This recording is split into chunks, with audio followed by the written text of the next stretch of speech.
Hello guys, Andrew here. Welcome back to Drew Tutorial. And in this video, I'm going to show you how to summarize a YouTube video in seconds.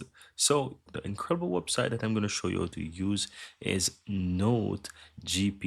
And this is an all-in-one amazing solution that allows you to do so much. But for today's video, we're focusing on summarizing YouTube videos. So I'm going to simply head over to my channel actually, and I'm going to just choose a random video. I had one there, but I'm going to click on videos here, and I'm going to just simply choose any video from my channel. So let me go ahead and take, for example, this video right here. I'm going to simply click on this video URL and copy it and head back over to NoteGPT and click on summary. Then select YouTube right here, and simply we're going to enter the URL of the YouTube video. Then click and summarize now.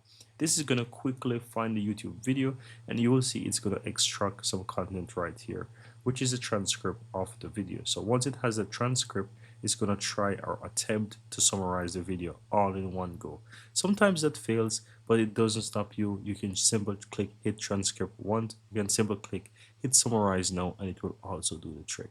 So let's just give it a moment, and you will see that it's going to summarize the video amazingly. So let's just wait for that. And there you have it, guys. You can see that it's quickly summarizing that YouTube video. How cool and how amazing is that? So guys, if you come across any YouTube video that you simply want to go ahead and summarize to get all the details from, you can do this within seconds using NoteGPT YouTube Summarize of this application. And that's pretty much it, guys. Very easy and very simple. If you want to try this out, find the link within the description of this video, and you can go ahead and check out NoteGPT. Thank you guys for watching, and see you in the next video.